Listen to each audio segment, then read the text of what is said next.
Hello student, आज हम study करेंगे 11th business studies chapter 4। Chapter का नाम है व्यावसायिक संगठनों के प्रारूप, एकाकी स्वामित्व।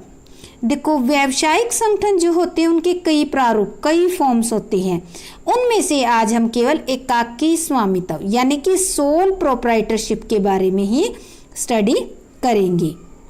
तो इस चैप्टर में हम क्या क्या पढ़ेंगे, तो इसकी पहले लर्निंग ऑब्जेक्टिव देख लेते हैं कि कौन कौन से हमारे पॉइंट है जो इस चैप्टर के अंदर आज हम स्टडी करेंगे। तो लर्निंग ऑब्जेक्टिव के अंदर सबसे पहला हमारा आता है, इसमें जो हम स्टडी करेंगे व्यावसायिक संगठन के प्रारूप का अर्थ, व्यावसायिक संगठन के विभिन्न स्वरूप कौन कौन सी हैं, एकाकी स्वामित्व का अर्थ, एकाकी स्वामित्व की विशेषताएं, एकाकी स्वामित्व के लाभ और एकाकी स्वामित्व की हानियां तथा सीमाएं। तो आज इस चैप्टर के अंदर यानी कि एकाकी व्यवसाय या सोल प्रोप्राइटरशिप के अंदर ये हमारे लर्निंग ऑब्जेक्टिव कुछ पॉइंट्स है जिनको हम इस लेक्चर के अंदर डिस्कस करेंगे। तो सबसे पहला हमारा जो पॉइंट है वो है हमारा व्यावसायिक संगठन के प्रारूप का अर्थ यानी कि meaning of form of business organization. तो देखो, ये जो हमारा व्यावसायिक संगठन के प्रारूप है उनका मीनिंग दिया हुआ है। तो व्यावसायिक संगठन के जो स्वरूप है उनका संबंध व्यवसाय के स्वामित्व के साथ होता है। स्वामित्व जो होती है वो एक वैधानिक धारणा है जो व्यवसाय के स्वामियों के अधिकार और उत्तरदायित्व को निर्धारित करती है। स्वामित्व के विभिन्न प्रारूपों के साथ साथ स्वामियों के अधिकार और दायित्व भी बदलते रहते हैं। जैसे कि क्योंकि जो प्रारूप होते हैं व्यवसाय के वो कई तरह के होते हैं। फॉर एग्जांपल जैसे कि सोल प्रोप्राइटरशिप हो गया, पार्टनरशिप होगी, कंपनी होगी, कोऑपरेटिव सोसाइटी, कई तरह के प्रारूप होते हैं। तो जैसे अलग अलग प्रारूप है, सेम इनके अकॉर्डिंग इनके जैसे जो भी अधिकार और दायित्व है वो भी चेंज होते रहते हैं। जैसे जो सोल प्रोप्राइटरशिप है इसमें क्या होता है, असीमित दायित्व होता है, पर अगर कंपनी का फॉर्मेट हम लेते हैं, प्रारूप लेते हैं, तो उसमें दायित्व कैसा होता है, सीमित होता है। तो यानी कि जो प्रारूप है इनके साथ साथ जो भी ओनर होंगे उनके अधिकार और दायित्व भी बदलते रहेंगे। वास्तव में व्यावसायिक संगठन के स्वरूप में वैधानिक स्वरूप है जिनके अनुसार व्यवसाय संगठित होते हैं, अपना कारोबार चलाते हैं। इसके संबंध में एक कथन भी दिया गया जो कि बहुत ही महत्वपूर्ण है। व्यावसायिक संगठन का स्वरूप इसके बाहरी अस्तित्व का निर्धारण करता है और तथा अन्य पक्ष का अस्तित्व को देकर इसकी पहचान करते हैं। यानी कि जो व्यावसायिक संगठन का स्वरूप है वो इसके बाहरी अस्तित्व का निर्धारण करेंगे और जो अन्य पक्ष है, बाहरी जो पक्ष है, वो इसके अस्तित्व को देखकर पहचान करके बताएंगे, पहचानेंगे कि ये सोल प्रोप्राइटरशिप है, ये पार्टनरशिप है या फिर ये कंपनी का फॉर्मेट है। तो इस तरह से इनके जो संगठन का स्वरूप है उसको देखकर भी पहचाना जा सकता है। नेक्स्ट हमारा पॉइंट आता है व्यावसायिक संगठन के प्रारूप। अभी हमने जिक्र किया था कि प्रारूप कई तरह के होते हैं, तो अब हम देखते हैं कि व्यावसायिक संगठन के प्रारूप होते कौन कौन से हैं। Form of business organization. तो देखो, ये वैसे मोटे मोटे तौर पे 3 तरह के सेक्टर में इनको डिवाइड किया जाता है, प्राइवेट सेक्टर, पब्लिक सेक्टर और जो जॉइंट सेक्टर होता है। जॉइंट सेक्टर होता है प्राइवेट पब्लिक दोनों का मिक्स होता है एक टाइप से, उसको जॉइंट सेक्टर या मिश्रित सेक्टर आप कह सकते हैं। तो सबसे पहले आता है प्राइवेट सेक्टर। प्राइवेट सेक्टर में कौन कौन से बिजनेस के प्रारूप होते हैं। इसमें 2 टाइप के होते हैं, एक तो होते हैं नॉन इनकॉर्पोरेटेड और एक होता है कॉर्पोरेटेड। सबसे पहले हम पढ़ते हैं नॉन इनकॉर्पोरेटेड। सोल प्रोप्राइटरशिप आ गया इसका पहला, second joint Hindu family business, third partnership और फोर्थ आ गया जॉइंट वेंचर। इनकॉर्पोरेटेड के अंदर आता है जॉइंट स्टॉक कंपनी और कोऑपरेटिव एंटरप्राइजेज। ये जो चैप्टर है ये सारे के सारे हम +1 की बिजनेस स्टडी के अंदर डिटेल में स्टडी करेंगे आगे चैप्टर वाइज। नेक्स्ट आता है हमारा पब्लिक सेक्टर। पब्लिक सेक्टर जो है इसको भी 2 टाइप में डिवाइड किया जाता है, नॉन इनकॉर्पोरेटेड और इनकॉर्पोरेटेड। जो नॉन इनकॉर्पोरेटेड होते हैं वो होते हैं डिपार्टमेंटल अंडरटेकिंग, और जो हमारे इनकॉर्पोरेटेड है वो आते हैं पब्लिक कॉरपोरेशन हो गए, और जो गवर्नमेंट कंपनी है उनको इसमें इंक्लूड किया जाता है। और जो मिश्रित क्षेत्र होता है या जिसको जॉइंट सेक्टर कह सकते हैं, वो जो होता है प्राइवेट और पब्लिक 2 सेक्टर को मिलाकर जो बिजनेस किया जाता है या बिजनेस का फॉर्म अपनाया जाता है उसको जॉइंट सेक्टर कहा जाता है। तो ये हमने डिटेल में देखें कि कौन कौन से सेक्टर हो सकते हैं। तो इनमें से आज हम करेंगे प्राइवेट सेक्टर का, जो नॉन इनकॉर्पोरेटेड में सोल प्रोप्राइटरशिप है, तो आज हम इसके बारे में डिटेल से स्टडी करेंगे। तो हमारा आता है सबसे पहले चैप्टर का नाम जिसको कह लो, या आज हमारा जो बिजनेस का फॉर्म है वो है एकाकी स्वामित्व, या जिसको एकल स्वामित्व के नाम से भी जानते हैं, या फिर इंग्लिश में इसको कहते हैं सोल ट्रेड या सोल प्रोप्राइटरशिप, इसके नाम से इसको जाना जाता है। देखो इसके नाम से ही पता चल जाता है, एकाकी, एकल, सोल, यानी कि इसके नाम से हमें पता चलता है कि कोई ऐसा बिजनेस है जिसके अंदर अकेला व्यक्ति, एक ही व्यक्ति उस बिजनेस को चला रहा है। तो हम डिटेल में स्टडी करते हैं इसको। एकाकी व्यापार व्यावसायिक संगठन का सबसे प्राचीनतम स्वरूप है, सबसे प्राचीनतम। वर्तमान समय में जितने भी व्यावसायिक संगठन के स्वरूप है वे सभी इसी व्यवस्था से विकसित रूप ही है। यानी कि आज के टाइम में जो हम बहुत ज्यादा विकसित अगर किसी व्यवसाय को देखते हैं तो वो कभी न कभी तो एकाकी व्यापार, यानी कि स्टार्टिंग तो उसकी किसी एक व्यक्ति ने ही की होगी, धीरे धीरे विकसित होकर उसने बड़ा रूप धारण कर लिया है। इस तरह के जो एकाकी व्यापार होते हैं केवल भारत में ही नहीं बल्कि विदेशों में भी इनका बहुत ज्यादा प्रचलन है, क्योंकि व्यवसाय कहीं कर लो, एकदम से बहुत बड़ा व्यवसाय स्टार्ट नहीं किया जा सकता। बिजनेस जो शुरू करते हैं स्टार्टिंग में छोटे लेवल पे ही होता है, व्यक्ति अकेला ही उसको स्टार्ट करने की कोशिश करता है, और जब वो धीरे धीरे लाइन पकड़ लेता है तो धीरे धीरे उसमें ग्रोथ होते होते और ओनर भी उसके अंदर इंक्लूड हो जाते हैं, या उसका जो फॉर्म है वो भी एक्सपेंड हो जाता है। तो इस तरह समय के साथ साथ मनुष्य की आवश्यकताएं बढ़ी है, सभ्यता का भी विकास हुआ है, और व्यावसायिक संगठन के स्वरूप में भी परिवर्तन आ गया है। व्यावसायिक संगठन के स्वरूप में परिवर्तन हो गया होने की वजह से क्या हुआ, धीरे धीरे जो एकाकी स्वरूप था उसने किसका रूप ले लिया, सामूहिक स्वरूप में वो चेंज हो गया है, जिसको हम किस नाम से जान सकते हैं, साझेदारी या कंपनी के नाम से भी आप जान सकते हैं। परंतु एकाकी व्यापार अपने गुणों और विशेषताओं के कारण आज भी सर्वश्रेष्ठ व्यावसायिक संगठन माना जाता है। देखो इसके गुण और विशेषताएं क्या है जिसको हम डिटेल में स्टडी करेंगे, फिर भी हम देख लेते हैं इसका मेन गुण और विशेषता ये लेते हैं कि देखो अकेला व्यक्ति जिसके पास कम पूंजी है, कम नॉलेज है, वो व्यक्ति भी अपने लेवल पे एक बिजनेस स्टार्ट कर सकता है। हो सकता है वो व्यक्ति बड़े लेवल पे एकदम से बिजनेस ना स्टार्ट करे, पर वो छोटे लेवल पे बिजनेस स्टार्ट करने की हिम्मत कर सकता है। इस कारण आज भी ये सर्वश्रेष्ठ व्यावसायिक संगठन माना जाता है, क्योंकि इसको हर एक व्यक्ति स्टार्ट कर सकता है और इजीली स्टार्ट कर सकता है, क्योंकि इसके अंदर बहुत कम फॉर्मेलिटीज होती है। या कुछ एक बिजनेस तो ऐसे है जिसमें फॉर्मेलिटी कुछ नहीं होती। फॉर एग्जाम्पल, अगर आपके पास पैसे हैं आप एक छोटी सी शॉप कर सकते हो, आप वेल्डिंग की शॉप कर सकते हो, आप ब्यूटी पार्लर खोल सकते हो, आप सिलाई का काम कर सकते हो। तो इस तरह से आप कोई भी एकाकी व्यवसाय यानी कि आप खुद का अपना बिजनेस कर सकते हो और इजीली आप अपनी आजीविका कमा सकते हो।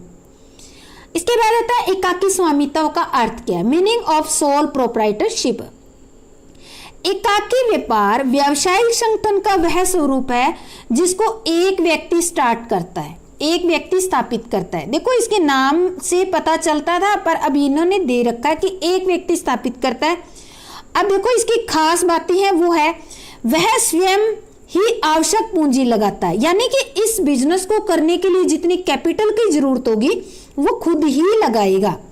अपने चातुर्य का प्रयोग करते हुए प्रबंध एवं संचालन करता है, यानी कि उसको जितनी नॉलेज है अपने उस बिजनेस जो उसने स्टार्ट किया उस बिजनेस को चलाने की जितनी नॉलेज है वो अपनी चतुराई यानी कि अपने ज्ञान को यूज करते हुए उसका प्रबंध भी खुद करेगा और उसका संचालन भी खुद करेगा, यानी कि प्रबंध और संचालन वो खुद करता है। और इसका साथ साथ अगर वो प्रबंध और संचालन खुद करेगा और पूंजी भी वो खुद लगाएगा तो लाभ और जो हानि होगा उसका अधिकारी भी वो खुद ही होगा, यानी कि लाभ एवं हानि का स्वयं ही अधिकारी होगा।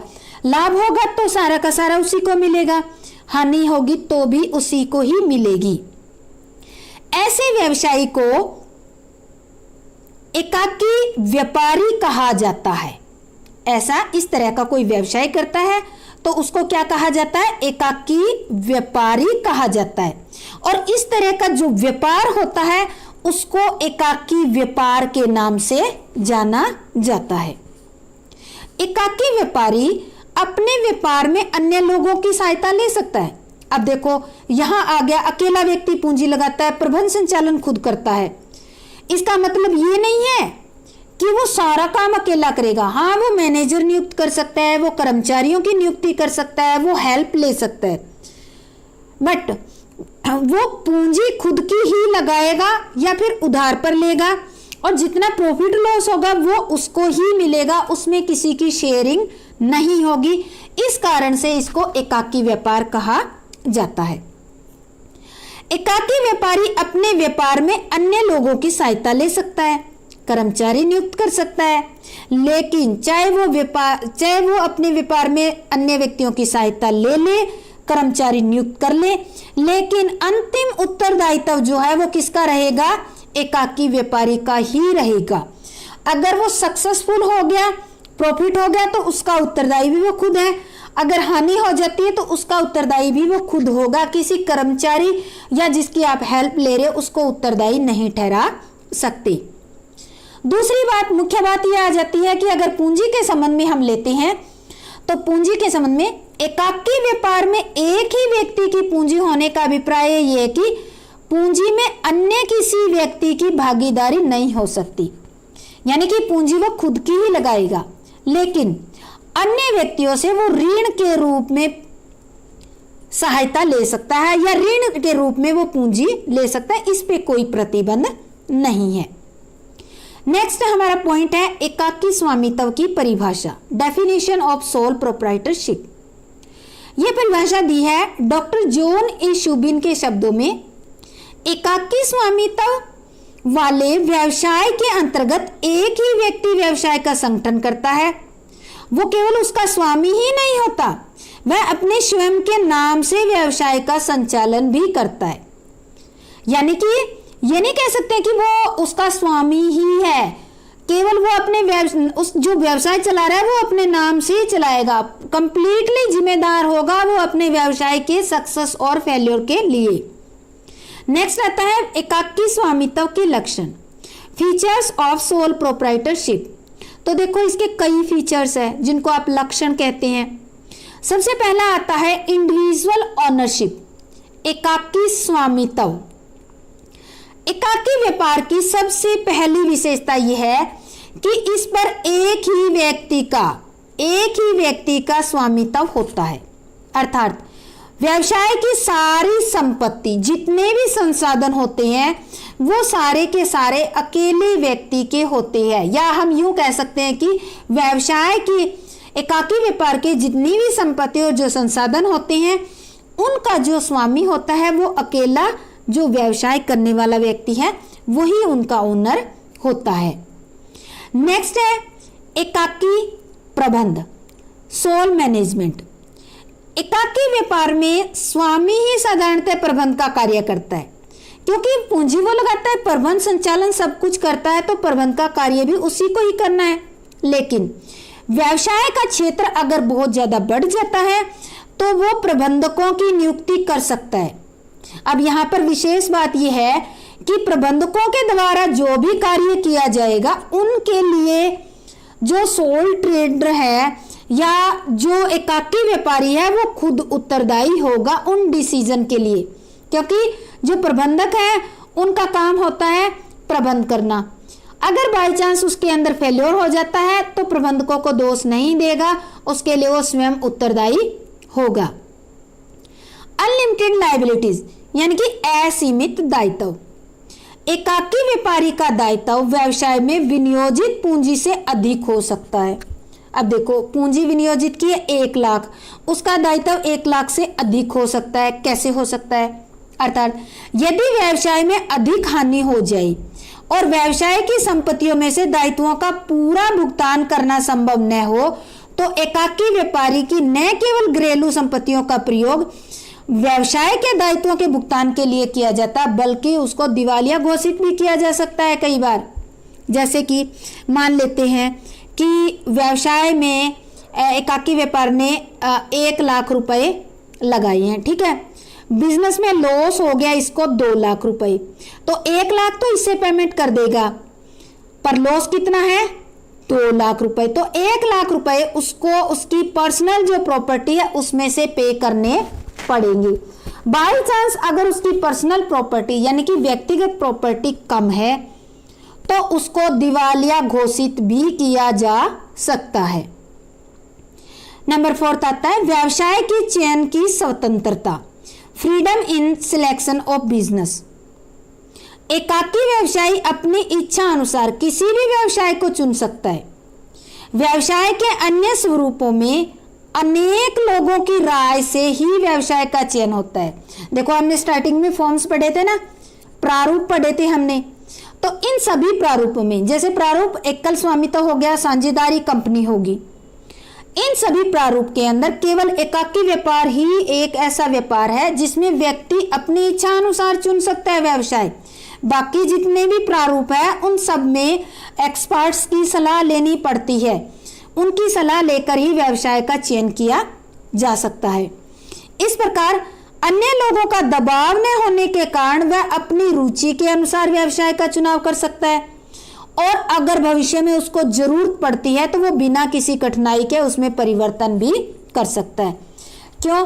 क्योंकि इसमें एक तो पूंजी कम मात्रा में लगती है, दूसरा अकेले व्यक्ति को ही डिसीजन लेना होता है, तो वो अपना डिसीजन लेकर वो अपना अगर बिजनेस ही चेंज करना चाहे तो वो कर सकता है, या उस बिजनेस में कुछ परिवर्तन करनी है तो वो इजीली कर सकता है क्योंकि उसको किसी से राय नहीं लेनी है। गोपनीयता, सीक्रेसी जिसको कहते हैं।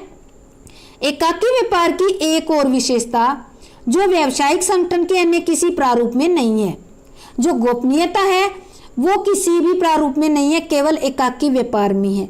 क्यों है एकाकी व्यापार में? क्योंकि यहाँ अकेला ही व्यक्ति सब कुछ करता है, इसलिए वो व्यवसाय की गुप्त बातों को, व्यवसाय की जो महत्वपूर्ण बातें हैं उनको गोपनीय रख सकता है। अब व्यवसाय से संबंधित सभी महत्वपूर्ण बातों की जानकारी केवल स्वामी को होती है और कोई भी बाहरी पक्षकार इससे अनुचित लाभ नहीं उठा सकता, क्योंकि अकेला व्यक्ति है, वो व्यवसाय की महत्वपूर्ण बातों की जानकारी जो भी है या महत्वपूर्ण बातें हैं उनको गुप्त रख सकता है। नेक्स्ट है व्यवसाय का पृथक वैधानिक अस्तित्व नहीं होता। पृथक मतलब अलग अलग, स्वामी और व्यवसाय दोनों अलग अलग नहीं हो सकते। No separate legal entity of the business. व्यावसायिक संगठन के इस प्रारूप में व्यवसाय तथा व्यवसाय में कोई अंतर नहीं माना जाता। यह माना जाता है कि स्वामी है तो व्यवसाय है या व्यवसाय है तो स्वामी है, दोनों को एक ही माना जाता है। अर्थात व्यवसाय का स्वामी से अलग कोई भी वैधानिक अस्तित्व नहीं होता। जो भी संपत्ति और दायित्व व्यवसाय की होती है वो सभी व्यवसायी के भी होते हैं, यानी कि जो व्यवसाय की रिस्पॉन्सिबिलिटी और जो भी एसेट्स है या जो लायबिलिटी है वो ही ओनर की होगी। सभी व्यापारिक गतिविधियों के लिए वह स्वयं ही उत्तरदायी होगा। कोई व्यवसाय यानी कि व्यवसाय न कि व्यवसाय उत्तरदायी होगा, यानी कि वो खुद ही रिस्पॉन्सिबल होगा, चाहे उसमें प्रॉफिट हो चाहे उसमें लॉस हो। नेक्स्ट है अनडिवाइडेड रिस्क, अविभाजित जोखिम। एकाकी व्यापार के लाभ तथा हानि दोनों का संबंध केवल स्वामी से होता है, ना कि उसके जोखिम का भी। यानी कि जो भी प्रॉफिट होता है, जो भी लॉस होता है, वो सारा का सारा किसको मिलता है? ओनर को ही मिलता है। कुछ विशेष व्यवसायों के लिए उपयुक्त, suitable for some specialized business. कुछ विशेष व्यवसाय जहां व्यक्तिगत सतर्कता और सेवा की जरूरत होती है, वहां इस तरह के एकाकी व्यापार ही शुरू किए जा सकते हैं। जैसे कृषि का काम हो गया, सिलाई का काम हो गया, जैसे मिठाई बनाने का काम हो गया, बेकरी का, ब्यूटी पार्लर का। इस तरह की जो कार्य है जिनमें या तो बहुत ज़्यादा सतर्क रहने की ज़रूरत है या फिर अच्छी हाई क्वालिटी की आपको सर्विस देनी है, तो उस तरह के अगर बिजनेस है तो उसके लिए एकाकी व्यापार ही ज़्यादा बेटर रहता है। नेक्स्ट आता है एकाकी स्वामित्व के लाभ, मेरिट्स ऑफ सोल प्रोप्राइटरशिप। तो इसके कई लाभ हैं। सबसे पहला आता है क्विक डिसीजन, शीघ्र निर्णय।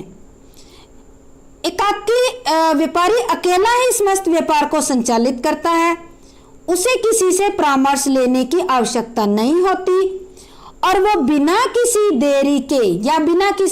देरी के आसानी से जल्दी से वो निर्णय लेकर बिजनेस को लाभ पहुंचा सकता है। यानी कि उसको ना ही तो किसी से राय लेनी होती, जो भी डिसीजन लेने होते हैं एकाकी व्यापारी को लेने होते हैं, तो वो आसानी से और शीघ्रता से डिसीजन ले लेता है, जिसका बिजनेस को फायदा होता है। नेक्स्ट है गोपनीयता का लाभ, बेनिफिट्स ऑफ सीक्रेसी। व्यवसाय को सफल बनाने के लिए अनेक महत्वपूर्ण रहस्यों को छिपाकर रखना जरूरी होता है। यानी कि कुछ महत्वपूर्ण बातें होती है बिजनेस से रिलेटेड, उनको गुप्त रखना जरूरी है। जैसे कौन कौन सी बातें हो सकती है? जैसे यदि एकाकी व्यापारी अपने व्यवसाय का क्षेत्र बढ़ाने का विचार कर रहा है, यानी कि वो अपने व्यवसाय को बढ़ाने का विचार कर रहा है, तो जब तक इस विचार को व्यवहारिक रूप ना दे दे, यानी कि इस विचार को वो तब तक गुप्त रखेगा जब तक वो व्यवसाय का क्षेत्र बढ़ा ना ले। यह विचार उसके मन में ही रहता है और प्रतियोगी जो है उनको खबर तक नहीं होती कि इसके मन में अपने व्यवसाय के क्षेत्र को बढ़ाने की दिमाग में बात आ रही है, तो वो गुप्त रख सकता है इस तरह की महत्वपूर्ण बातों को। नेक्स्ट है डायरेक्ट मोटिवेशन, प्रत्यक्ष प्रेरणा। एकाकी व्यवसायी को कार्य करने के लिए किसी बाहरी प्रेरणा की आवश्यकता नहीं होती, वह इस बात से स्वयं ही प्रेरित होता रहता है कि जितना भी लाभ होगा सारा का सारा उसी की झोली में जाएगा, और इसी विचार से वो प्रेरित होकर पूरी मेहनत करता है, व्यवसाय के कार्यों में लगा रहता है और उसका उसे उचित प्रतिफल भी मिलता रहता है। यानी कि डायरेक्ट मोटिवेशन है, जितना ज्यादा काम करेगा उतना ज्यादा प्रॉफिट उसको मिलेगा, क्योंकि एकाकी व्यापारी में कोई शेयरिंग वाला सिस्टम तो है ही नहीं, अकेला ही व्यक्ति है, सारा का सारा प्रॉफिट उसको ही मिलना है, तो इसलिए मन लगाकर वो बिजनेस में काम करता है। नेक्स्ट है पर्सनल कंट्रोल, व्यक्तिगत नियंत्रण। व्यापार का अकेला स्वामी और सर्वसर्व होने के कारण एकाकी व्यापारी का व्यवसाय पर पूरा नियंत्रण होता है। यानी कि कोई भी डिसीजन लेना हो, किस तरह से व्यवसाय चलाना हो, सब कुछ अकेले व्यक्ति के हाथ में होता है। और सभी कर्मचारी, अगर उस बिजनेस में कर्मचारी है तो सभी कर्मचारी भी उस ओनर के प्रभाव में ही होते हैं और कोई भी कार्य में लापरवाही नहीं करता, क्योंकि ओनर के प्रभाव में होते हैं, एकाकी व्यापारी के प्रभाव में होते हैं। इस प्रकार एक तो समय कम लगता है और लागत भी कम होती है और अच्छा कार्य भी संभव हो जाता है। नेक्स्ट है स्थापना में सुगमता, इजी फॉर्मेशन। एकाकी व्यापार की स्थापना करना बहुत ही आसान है, क्योंकि इसके लिए किसी प्रकार की वैधानिक जो औपचारिकताएं होती है उनको पूरा करने की जरूरत नहीं है। जैसे यह व्यवसाय बिना पंजीकरण के ही स्टार्ट किया जा सकता है। जैसे आपको एक किराने की शॉप ओपन करनी है तो आपको कोई रजिस्ट्रेशन करवाने की जरूरत नहीं है। आपको ब्यूटी पार्लर खोलना है तो आपको कोई रजिस्ट्रेशन करवाने की जरूरत नहीं है। लेकिन हाँ, यदि कोई ऐसा व्यवसाय आप शुरू कर रही हैं जिस पर कोई सरकारी प्रतिबंध है, यानी कि लाइसेंस लेना है, तो आपको लाइसेंस लेना पड़ सकता है। जैसे अगर आप कोई मेडिकल की शॉप करना चाहते हैं, दवाइयों की दुकान खोलना चाहते हैं, तो क्योंकि दवाइयों की दुकान खोलने के लिए लाइसेंस अनिवार्य है, तो उसके लिए आपको लाइसेंस लेना जरूरी पड़ेगा। लाइसेंस लेने के बाद ही आप मेडिकल शॉप या केमिस्ट की जो शॉप है वो आप खोल सकते हैं। तो ये थे हमारे इसके बेनिफिट या प्रॉफिट या मेरिट्स आप कह सकते हो। नेक्स्ट है एकाकी स्वामित्व की सीमाएं, लिमिटेशन ऑफ सोल प्रोप्राइटरशिप। देखो हमने इसके सोल प्रोप्राइटरशिप के बहुत सारे हमने इसके मेरिट्स पढ़े हैं, पर फिर भी देखो कहते हैं ना जहाँ फूल है वहाँ कांटे भी होते हैं, तो जहाँ मेरिट होंगे वहाँ डीमेरिट यानी कि लिमिटेशन, कुछ लाभ है तो वहाँ कुछ दोष भी होंगे। तो सेम इसी तरह से एकाकी व्यापार के भी कुछ दोष है। क्या दोष है? तो इसके कुछ दोष दिए हुए हैं जो निम्न प्रकार है। सबसे पहला है पूंजी के सीमित साधन, लिमिटेड सोर्स ऑफ कैपिटल। देखो एकाकी व्यापार में वित्तीय साधन व्यवसाय की अपनी स्वयं की पूंजी और उसके उधार लेने की क्षमता तक ही सीमित होती है। एक अकेले व्यक्ति के पास ये दोनों साधन ही सीमित होते हैं, ज्यादा पर्याप्त नहीं हो सकते ये। वह अपने व्यापार का पैमाना बढ़ाकर भी यानी कि चाहकर भी बहुत बड़े पैमाने पर ले जाकर उसका प्रॉफिट नहीं ले सकता। क्यों? क्योंकि एक अकेले व्यक्ति की पूंजी के साधन या उधार लेने की क्षमता दोनों ही सीमित होती है, एक लिमिट होती है, उस लिमिट से वो ज़्यादा उस लिमिट को क्रॉस नहीं कर सकता। यानी कि वो चाहते हुए भी बड़े लेवल पे अपने बिजनेस को अकेला नहीं ले जा सकता और बड़े बिजनेस के वो बेनिफिट नहीं ले सकता। नेक्स्ट है अस्थायी अस्तित्व, अनस्टेबल एग्जिस्टेंस। एकाकी व्यापार के संचालन में लगातार अनिश्चितता बनी रहती है। यदि किसी आवश्यक कार्यवश या फिर अस्वस्थ होने के कारण एकाकी व्यापारी को अपने व्यावसायिक संस्थान से अनुपस्थित रहना पड़ जाए तो कारोबार को या तो कर्मचारियों के भरोसे छोड़ना पड़ सकता है या फिर कुछ समय के लिए बंद करना पड़ सकता है। मान लेते हैं आपकी किराने की शॉप है, आप अकेले ही बिजनेस चला रहे हैं, बाई चांस अस्वस्थ हो गए, बीमार पड़ गए आप या कहीं जाना पड़ गया तो आपको शॉप का शटर डाउन करना ही पड़ेगा या फिर आपके वर्कर है उनके भरोसे छोड़ना पड़ेगा। अब देखो वर्कर है, हो सकता है वो ईमानदार भी हो सकते हैं और अगर आपका उस पर भरोसा है तो आप उस बिजनेस को खुला छोड़ सकते हैं, वर्कर के भरोसे अदरवाइज नहीं छोड़ सकती। तो इस तरह से अगर मान लेते हैं आप अपने व्यावसायिक संस्थान से ज़्यादा एब्सेंट रहते हैं या अनुपस्थित ज़्यादा रहते हैं तो इससे क्या होगा, इससे ग्राहक असंतुष्ट होकर दूसरे दुकानदारों से माल खरीदने लग जाएंगे। और एक और रीज़न, अगर मान लेते हैं स्वामी की मृत्यु हो जाती है तो व्यवसाय पूर्णतः ही बंद करना पड़ सकता है, क्योंकि जो व्यवसाय को चलाने वाला व्यक्ति है अगर उसकी डेथ हो जाती है तो बिजनेस कंप्लीटली क्लोज हो जाता है, बंद हो जाता है या बंद करना पड़ सकता है, क्योंकि उसको चलाने वाला अगर और कोई नहीं है तो उसको बंद करने की नौबत आ जाती है। नेक्स्ट है अनलिमिटेड लायबिलिटी। एकाकी व्यापार की सबसे बड़ी कमी इसमें असीमित दायित्व की एक जो लिमिटेशन है वो है, या इसको कह सकते हैं कि अत्यधिक व्यक्तिगत जोखिम का पाया जाना। जो एकाकी व्यापार होते हैं उसमें व्यक्तिगत जोखिम बहुत होता है। एकाकी व्यापारी को ही व्यवसाय का सारा जोखिम सहन करना पड़ता है, जितना प्रॉफिट हुआ उसको मिला, अगर लॉस बहुत ज्यादा हो जाती है तो वो भी सारी उसको ही सहन करनी पड़ती है।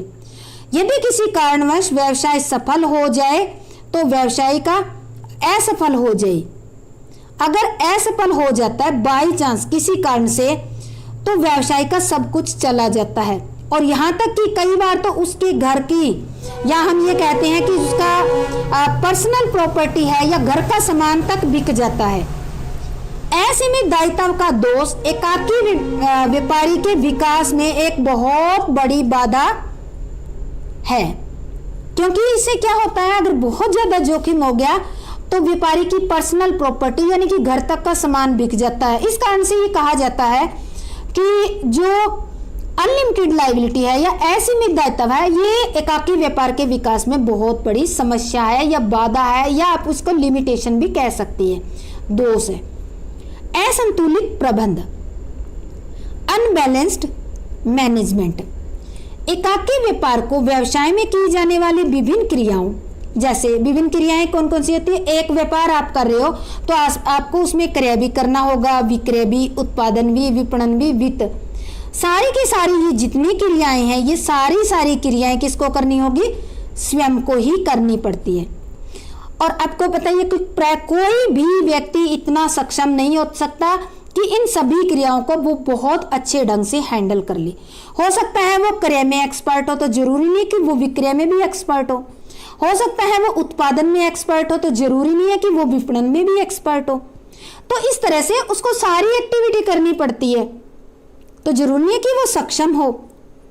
तो इन सभी क्रियाओं को सफलतापूर्वक संपन्न कर ले, उसे अनेक प्रकार की प्रबंधकीय और बहुत सारी समस्याओं का सामना करना पड़ता है इन क्रियाओं को करते समय, और इसके परिणाम स्वरूप उसके निर्णय कई बार क्या होते हैं, असंतुलित हो जाते हैं।